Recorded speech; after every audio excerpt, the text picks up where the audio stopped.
pessoal, estamos iniciando o programa Alegria de Viver, sejam bem-vindos. Estaremos hoje dando continuidade à bela obra que se chama O Espírito de Verdade. Se você não conhece, acesse os programas anteriores, porque tem muitas coisas boas para você conhecer. O Espírito de Verdade é este livro que André está mostrando para a gente.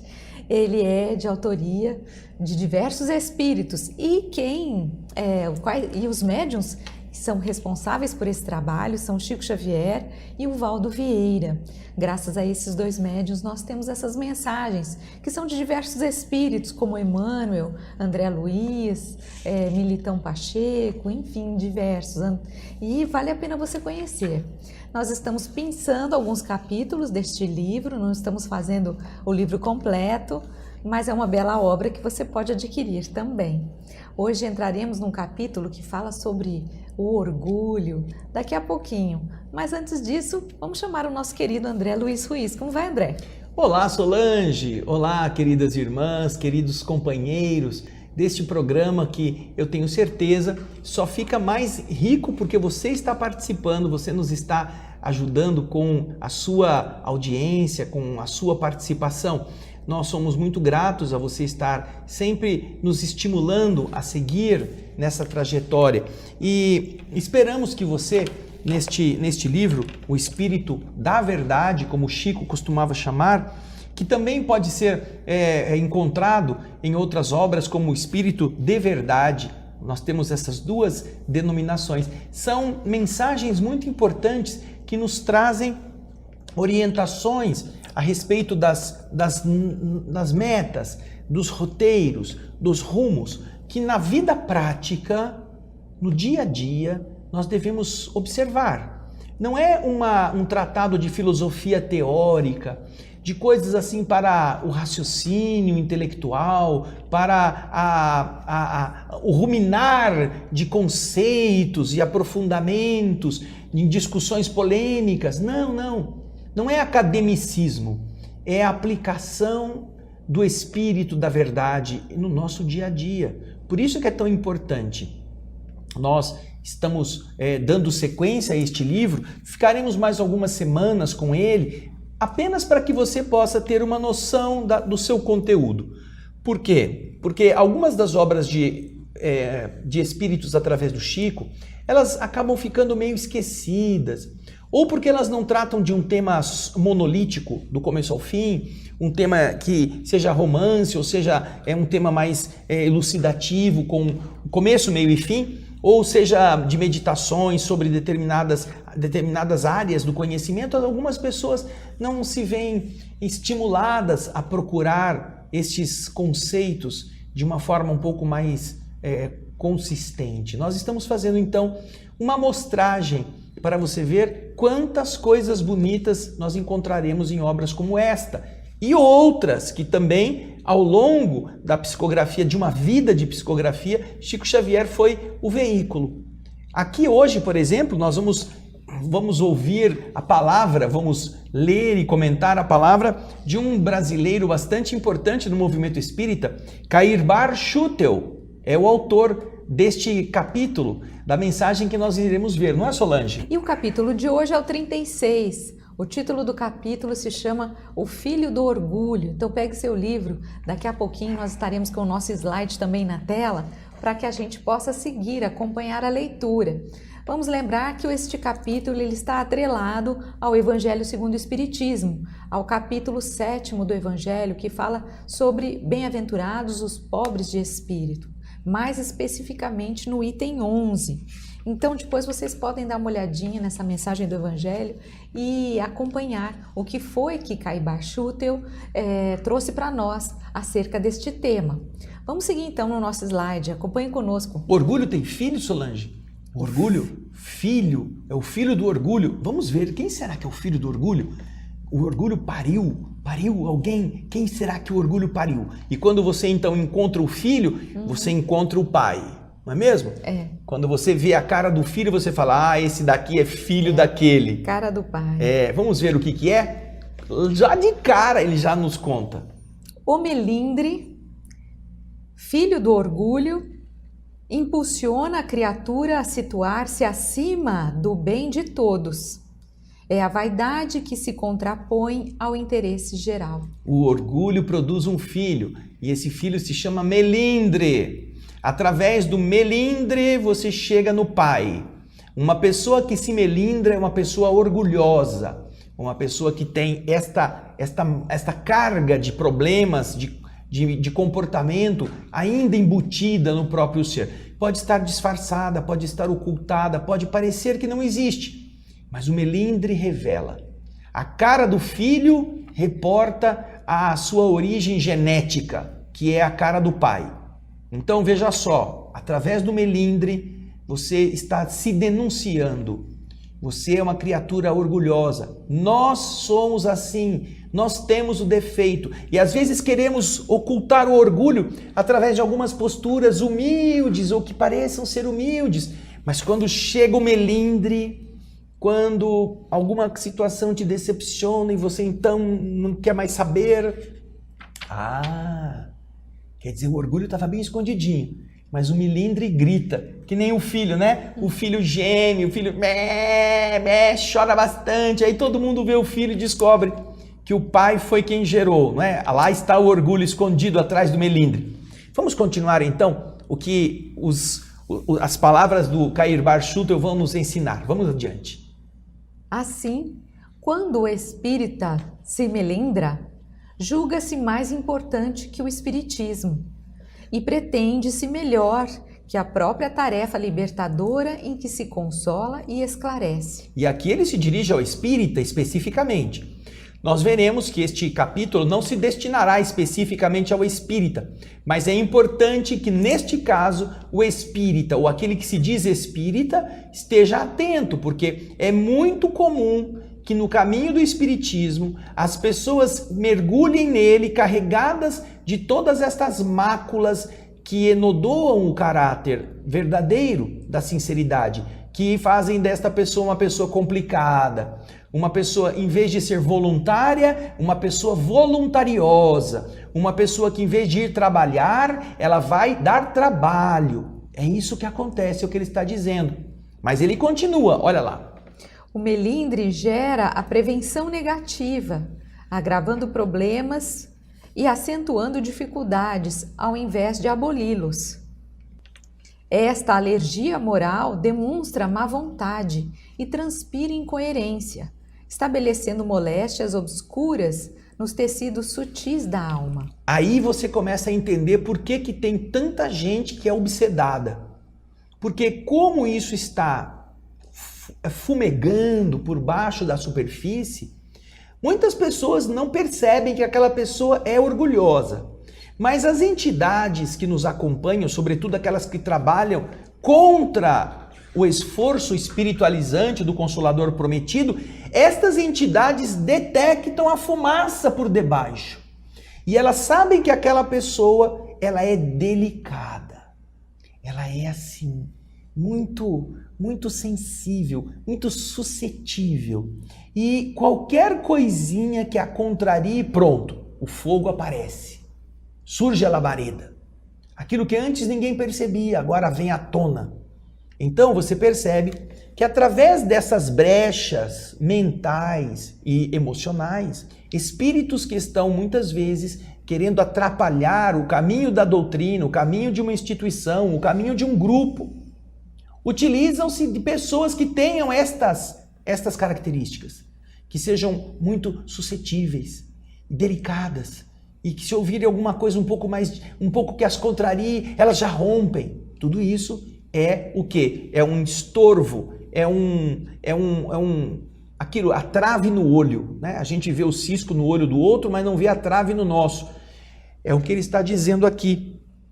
Essa alergia moral demonstra má vontade e transpira incoerência, criando doenças obscuras nos tecidos sutis da alma daquela pessoa.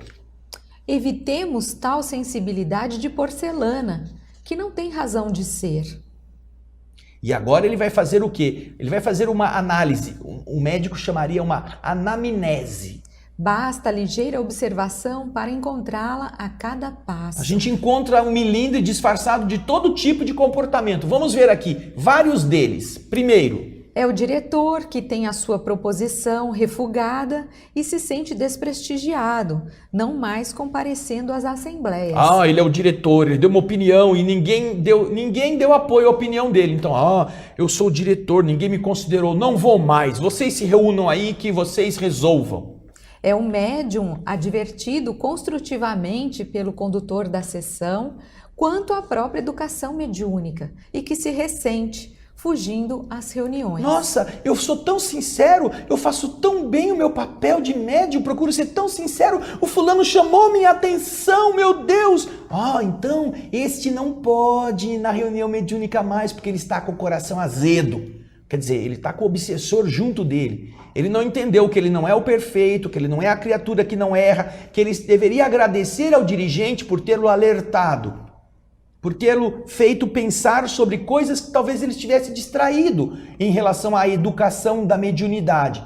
Mas ao invés disso, ele se acha injustiçado, perseguido. Geralmente ele vai querer conversar com alguém da instituição para ver se consegue apoio contra aquele comportamento, vai procurar fazer uma panelinha para dizer, você viu como fulano falou comigo? Nossa, como ele foi grosso! E assim ele vai instigar o azedume entre os companheiros.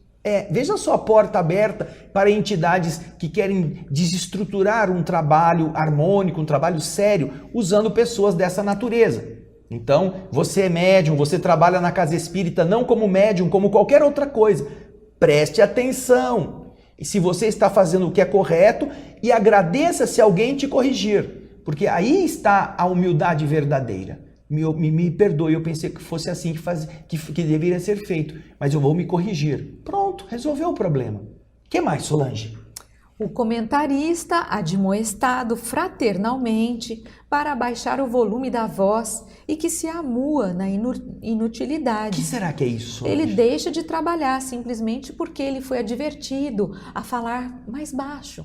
Não é? E aqui ainda diz, admoestado fraternalmente, ou seja, ele é advertido para que ele fale um pouco mais baixo. Ele não precisa ficar, quando ele vai fazer um comentário, por exemplo, na casa espírita, ele está lendo o evangelho, ele vai comentar o evangelho, e ele tem aquele jeito, às vezes, meio exagerado de ser, falando em voz alta, e o dirigente, às vezes, o adverte. Fulano, você, por favor, fale mais baixo.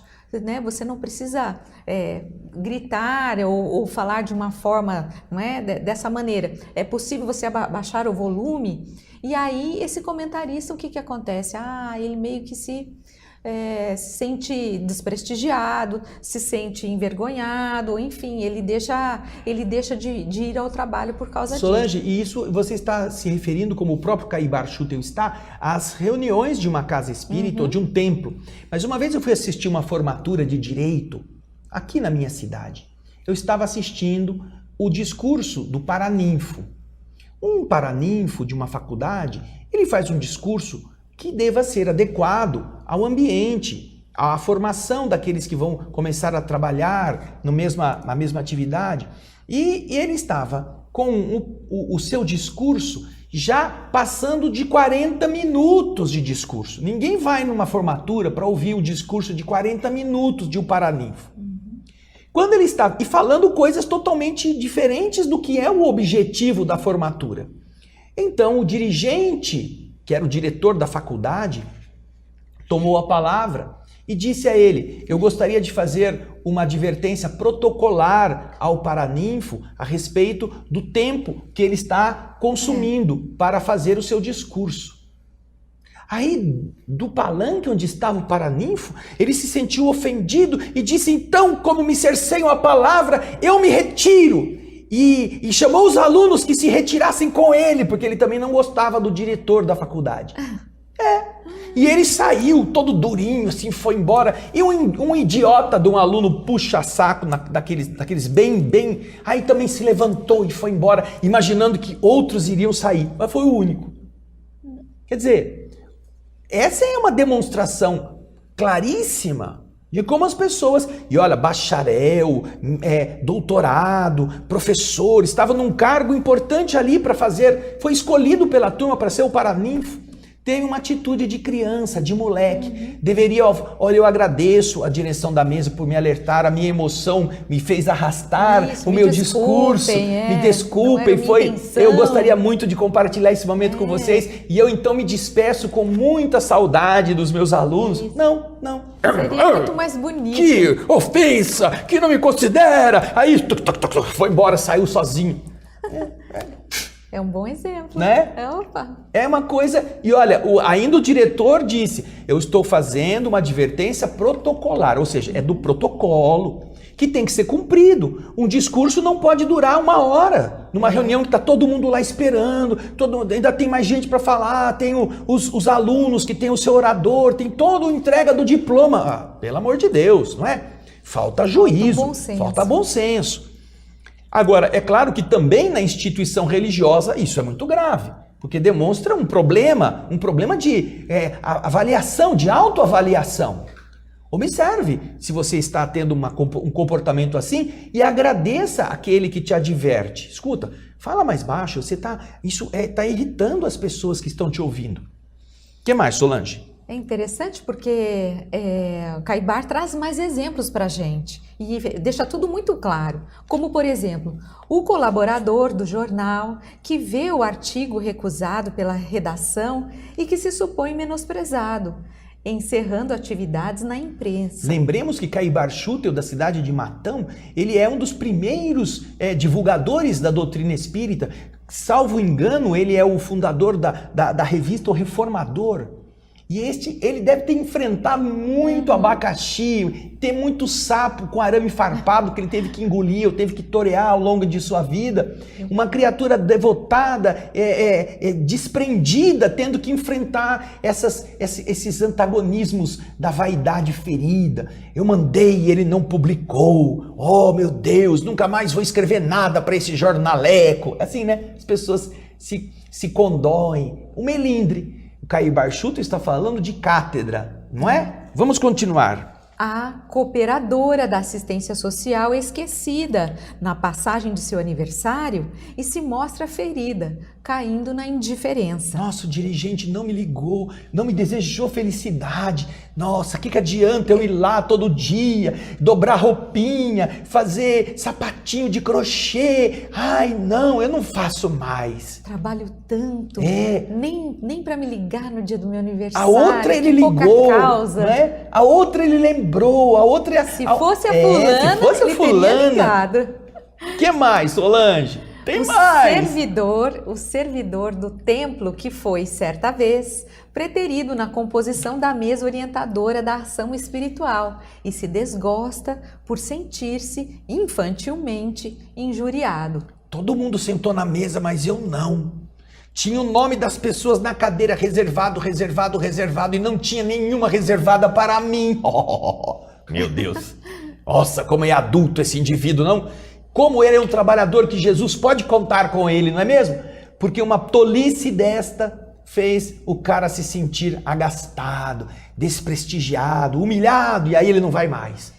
E aí, André, a gente vê como é muito fácil para as entidades espirituais mais trevosas, mais negativas, como é fácil atacar a gente. Porque nesse ponto fraco do melindre, eles acabam afastando o trabalhador do trabalho que estava fazendo, a pessoa que estava se dedicando, seja num centro espírita, ajudando as outras, ela acaba se afastando por se sentir melindrada. Então, é muito fácil para os espíritos negativos nos darem aquele trançapé, como a gente diz. A casca de banana. Isso, você escorrega e você está fora do trabalho. E ó, não é só não, tem mais um monte aqui, ó. Vamos ver se isso aí nos ajuda a refrescar a memória. Olha lá. O doador de alguns donativos cujo nome foi omitido nas citações de agradecimento e surge magoado, esquivando-se a nova cooperação. Não ajudo mais.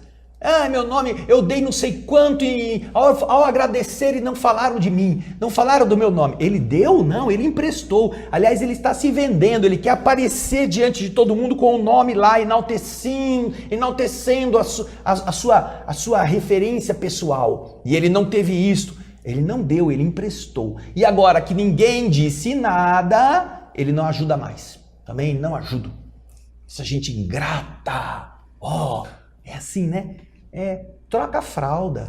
E até esquece, né, do evangelho que fala que a vossa mão direita não saiba o que dá a vossa mão esquerda. Então, devia ter vergonha, não é? A gente não quer aparecer. Você faz lá a sua doação, mas não precisa aparecer. Infelizmente, tem gente que gosta. Inclusive, nós temos um caso de você deve lembrar disso melhor que eu, numa determinada cidade em que a pessoa deixou de fazer a sua doação por causa de uns bancos para praça, não é? Ou para a casa espírita. Na cidade de Garapava, um irmão nosso muito querido, ele estava montando e montou uma escola para a evangelização e a alfabetização de crianças, o nosso querido José Eurípides Garcia.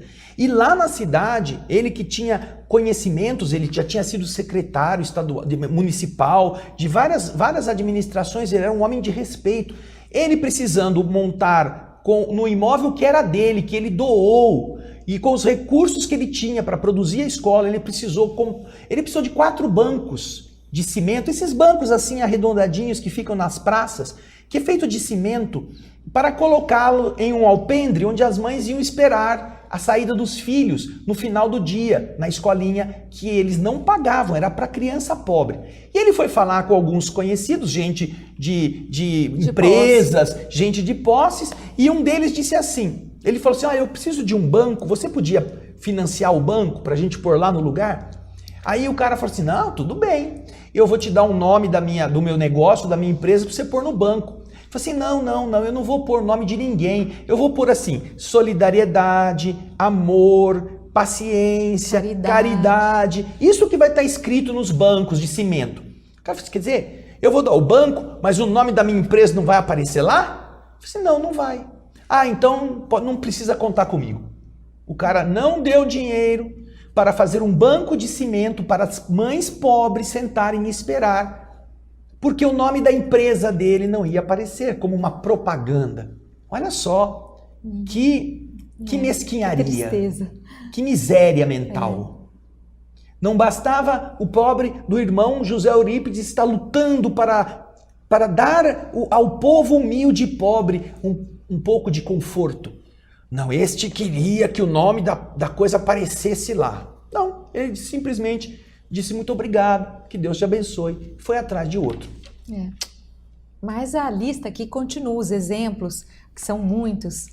O pai relembrado pela professora das aulas de moral cristã com respeito ao comportamento do filho e que por isso se suscetibiliza cortando o comparecimento da criança. A tia chega e fala, o senhor é o pai do seu fulano? Olha, ele tem tido um comportamento que não é correto aqui na nossa sala. Ele está muito agressivo, ele fica falando palavrões, eu sei que provavelmente o senhor não deve estar sabendo disso, mas o seu filho precisa ser corrigido. Então eu estou lhe informando, porque o senhor leva ele para casa, conversa com ele. Meu filho? Quem é a senhora para falar do meu filho? O senhor está me acusando de que eu não sou capaz de educar meu filho? Que lave a sua boca para falar do meu filho. Pronto. E se ele não tem uma atitude assim tão declaradamente agressiva, no outro fim de semana ou no outro dia ele já não leva mais o filho. Essa escola já não serve mais para nós, filho. Vamos para outra, onde eles vão reconhecer a nossa nobreza. Veja só. É a mesma coisa, é o mesmo melindre. Em vez de o pai ir realmente ouvir o que a professora está falando sobre o comportamento do seu filho, é taxar o seu filho do anjo que caiu do céu, que não tem mácula nenhuma e que quem é errada é a professora. Seja na escola normal, seja na escola evangélica, seja em qualquer um dos certames culturais da vida. Quando o pai não é capaz de ver o erro do seu filho e se ofende quando alguém o aponta, ai, melindre, velho melindre, orgulho de casta, de nome, de realce familiar. É isso aí. É o mesmo lixo que nós estamos vendo aqui. O jovem, aconselhado pelo irmão amadurecido e que se descontenta, rebelando-se contra o aviso da experiência. Nossa, um irmão mais velho que diz, escuta, moleque, vem cá, senta aqui. Não faz esse negócio não, que isso é perigoso. Você está pensando que o quê? Que você vai poder fazer isso, não vai ter que pagar o preço por isso? E o moleque, eu já sei o que eu faço da minha vida, você cuida da sua vida. Quer dizer, em vez de aceitar a advertência que poderia evitar problemas, Ao invés disso, já se acha dono do próprio nariz, então se põe aí, você cuide da sua vida, não vem falar comigo, não vem me chamar atenção, eu não sou seu filho. Tá bom. É um melindre aí, como uma autoafirmação de uma falta de um caráter maduro, mas que quer, através dessa postura, né, mostrar-se autônomo, mostrar-se capaz, adulto, não é? Mas tem mais. Isso não acaba, gente. Isso não acaba. A quantidade de coisas que a gente costuma fazer para disfarçar o orgulho, mas não consegue disfarçar o melindre, não tem fim. São exemplos que o Cair Barchutel viveu na carne, no contato com as pessoas com quem ele esteve aqui. Mas é bom que a gente esteja pensando sobre isso. Porque a gente pensa se nós já não fizemos isso de alguma maneira ou de uma forma meio parecida. Será que momento que eu deixei o melindre me pegar, que eu escorreguei na casca de banana e puxa vida, o meu orgulho falou mais alto, melindre aí me pegou.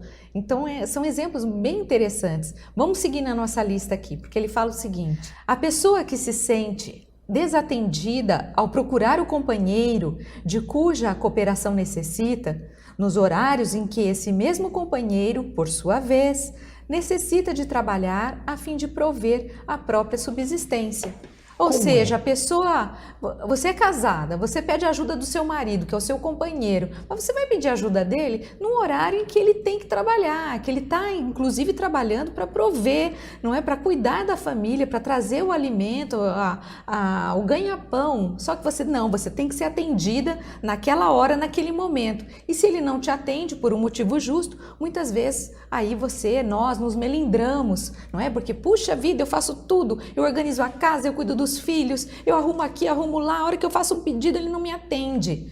Mas e aí, né? De que maneira? Qual foi o momento que esse pedido foi feito? E por que ele não foi atendido? E olha, Solange, nesse aspecto, você está tocando num ponto que é bastante interessante. Você citou o exemplo da convivência em família. Mas existe uma história muito interessante que envolve o Chico. Certa vez o Chico estava na sua casa e algumas pessoas que iam procurá-lo justamente no horário do almoço. Chico almoçava, ele trabalhava, ia para casa, almoçava, depois psicografava na hora que tinha livre e voltava para o trabalho. E um belo dia, ele estava em casa e entrou uma mulher assim abruptamente na casa, sem respeitar nada.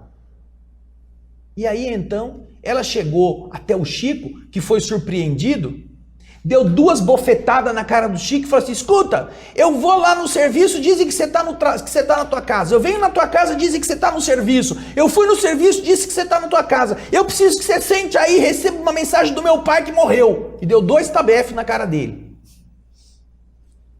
Ou seja, veja só, essa pessoa estava exigindo que alguém que estava trabalhando parasse o seu trabalho, alguém que fosse almoçar parasse o seu almoço. Ao invés de ir lá no centro espírita, no horário em que o Chico estaria trabalhando para os espíritos, candidatar-se a receber a mensagem. Aí o Chico ficou com a cara, né, cheia de alegria, toda inchada. Aí no dia seguinte, ele foi trabalhar com aqueles hematomas assim, né? Aí ele chegou no trabalho, o seu chefe, o Dr. Rômulo Joviano, perguntou para ele: o que aconteceu aí no seu rosto? Aí o Chico falou assim: eu bati na porta. Aí o Rômulo perguntou: mas dos 2 lados? Porque ele não quis contar que ele tinha sido agredido por uma mulher desequilibrada. Então você vê, né, o melindre. Em vez da pessoa entender que ela está sendo incômoda, que ela está sendo inadequada, que ela não está respeitando o trabalho, não só do Chico, mas de tantas outras pessoas, tantas pessoas que estão na doutrina dando o seu horário de devotamento e não podendo abrir mão do trabalho em que ele ganha o pão e o sustento dos seus filhos, tem que às vezes encarar pessoas exigentes. Me parece que foi São Vicente de Paulo, Solange, o apóstolo dos pobres, que uma vez conversando com as monjas que atendiam os miseráveis à porta do convento, disse a elas: minhas filhas, muito cuidado, muita atenção com os nossos irmãozinhos da miséria. Porque geralmente eles são muito exigentes. Ou seja, geralmente eles não são apenas necessitados, eles exigem, eles são imperativos. Eu quero isso, você tem que me dar. Então ele dizia a elas: tenham paciência, tenham muito cuidado, tratem com muito carinho, muito respeito, porque eles são muito melindráveis. E ele estava certo. São Vicente dá esse conselho. E aqui, Caio Bar Schutel continua dando conselho, não é, Solange? O amigo que não se viu satisfeito ante a conduta do colega na instituição e deserta, revoltado, englobando todos os demais em franca reprovação, incapaz de reconhecer que essa é a hora de auxílio mais amplo. Isso é muito comum em todas as aglomerações, em todas as agremiações, em todo o trabalho coletivo. Às vezes uma pessoa fica contrariada e, com justiça ou sem justiça, se afasta porque não quer mais estar ali e tenta criar na instituição esse clima de antagonismo, esse clima de contrariedade para contaminar aquele grupo. Incapaz de entender que esse é o momento realmente em que ela vai ter que provar, essa pessoa vai ter que demonstrar que ela realmente aprendeu alguma coisa, preservando a instituição, preservando o coletivo, apesar daquilo que ela possa julgar que ela tem razão ou tem motivos. Muitas pessoas deixam de frequentar igrejas e têm a vontade de interromper o trabalho de Deus que se realiza ali. Ora, o trabalho de Deus se realiza através de mãos imperfeitas, de seres imperfeitos. Deus não estará fazendo uma instituição em qualquer uma das religiões da terra valendo-se de seres puros que não tenham equívocos. No entanto, o que acontece? Quando uma pessoa está nessa condição de vitimismo, de se achar injustiçado, ela então quer que o trabalho de Deus seja bloqueado. E muitas vezes tem este comportamento que é o de espalhar a cisânia, o de espalhar o comentário negativo para interromper a obra divina. Como se de verdade essa mesma pessoa não tivesse equívocos. Como se de verdade essa mesma pessoa fosse íntegra e fosse pura ao ponto de se sentir justamente no direito de fazer alguma coisa dessa natureza. E esta conduta demonstra exatamente o contrário. Então, veja só, quantas coisas o melindre está demarcando na conduta das pessoas o orgulho escondido. E Caio Bar Schutel está sendo muito rico nessa explicação.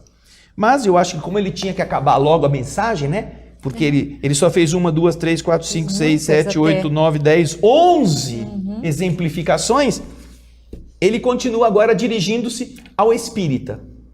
O espírita que se nega ao concurso fraterno somente prejudica a si mesmo.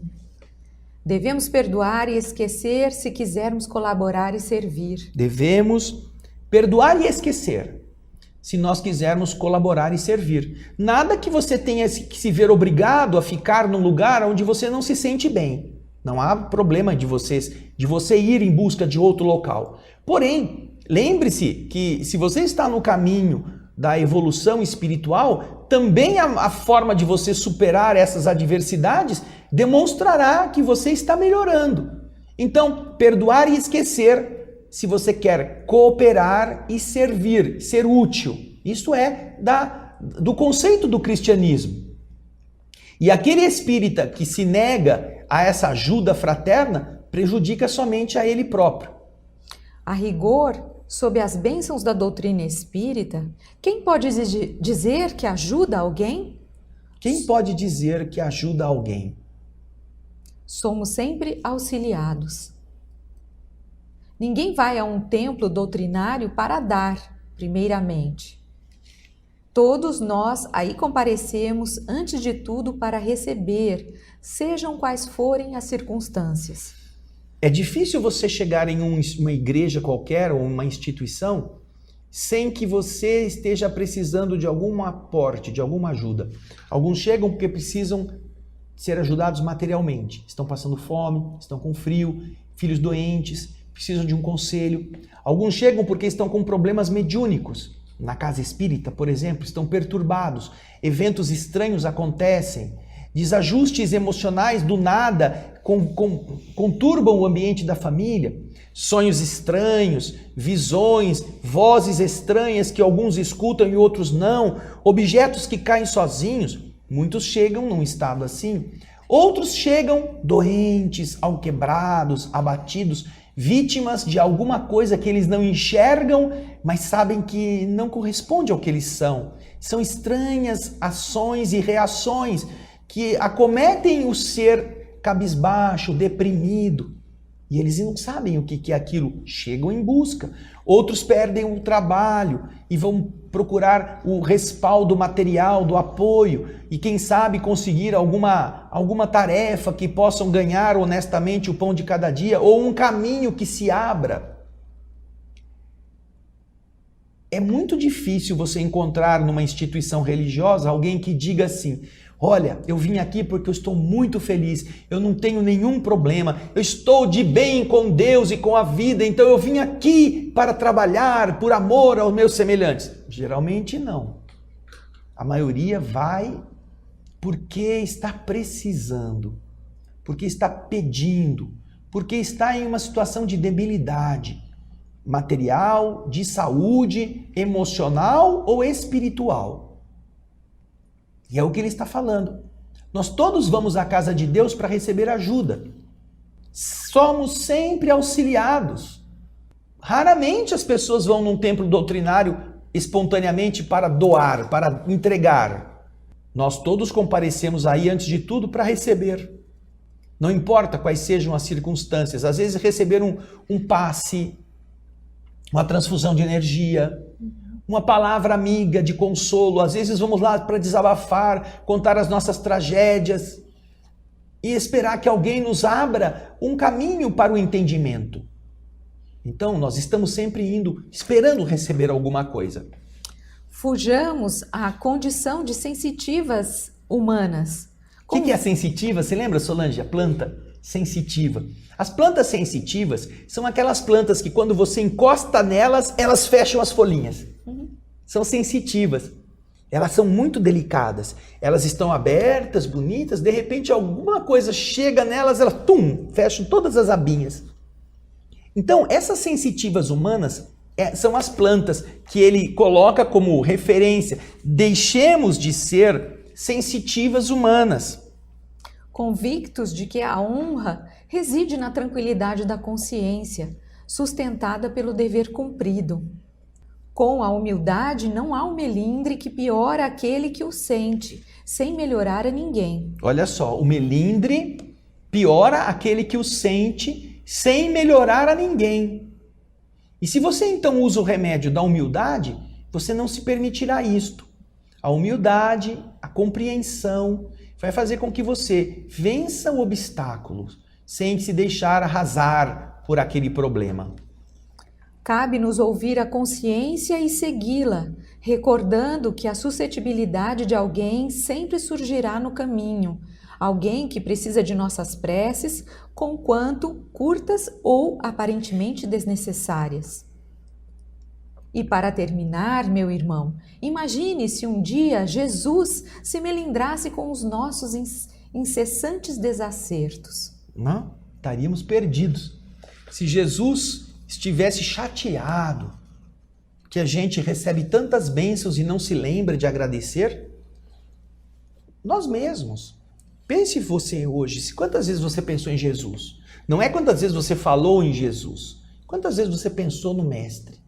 Quantas vezes você disse, Senhor, obrigado, ou eu sei que você está trabalhando tanto, eu sei que você ainda assim sente o que eu sinto, sabe das minhas lutas.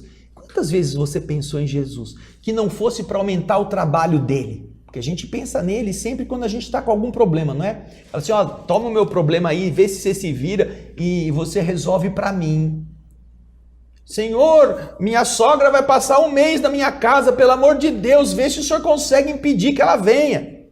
Não é? Deus, então, vai receber das nossas preces pedidos esdrúxulos, que ao invés de ser, me ajude, Senhor, a eu ter paciência, a eu compreendê-la, a eu me tornar mais amiga desta pessoa, não, faz um jeito para ela não vir. Ou seja, me preserve no meu egoísmo, para que eu continue tão mal como sempre fui, e que alguma coisa que não seja a minha oposição, para eu não ser acusado ou acusada de não querer a presença dela, uma coisa fortuita, uma coisa casual, impeça que ela possa chegar e passar comigo esse tempo. É uma forma de nós, muitas vezes, escamotearmos, não é? Então, quantas vezes nós nos dirigimos a Jesus hoje? E quantos equívocos nós já cometemos? Será que se Jesus fosse se melindrar com os nossos desatinos, as nossas equivocações, será que seria bom para nós ter um Jesus assim? Então, nós precisamos desenvolver esse raciocínio de uma forma bastante coerente. De uma certa forma, se Jesus nos perdoa, né?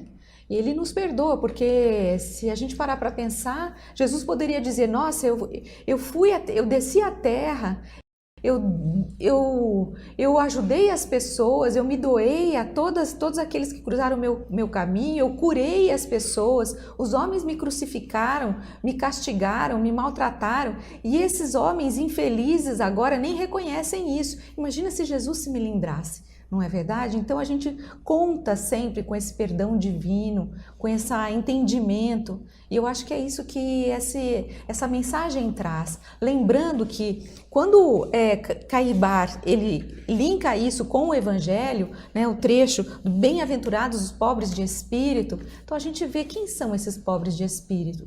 Com certeza, esses pobres de espíritos não significa que são os homens, que são homens inteligentes, que são os pobres de espírito. Ao contrário, são aquelas pessoas humildes, aquelas pessoas que têm esse entendimento de que, puxa vida, quando a gente lida com as coisas sabendo que nós não somos nada, não é que nós somos seres ainda tão atrasados, a gente passa a enxergar, inclusive, essas questões, esses olhares que os outros dirigem a nós, ou essas reprimendas que os outros fazem a nós passamos a enxergar tudo isso de uma outra maneira, não é? Será que eu tenho como tirar algo de bom disso que chegou até mim, disso que estão falando a meu respeito? Será que essa pessoa que está dizendo isso realmente não tem razão? Será que eu não estou errado na minha conduta? Será que eu não agi, não me deixei levar pela minha vaidade, pelo meu orgulho? E agora essa pessoa está me abrindo os olhos? Então eu acho assim, sempre antes da gente levar isso a ferro e fogo, é importante que a gente pense. Não vamos responder na hora, vamos parar, pensar, dê um dia, pare para pensar, analise o que te disseram, isso realmente tem um fundo de verdade? E se tiver esse fundo de verdade, se você foi desmascarado diante das pessoas, por que não agradecer? Agradecer a essa pessoa que de repente pôs o dedo na sua ferida.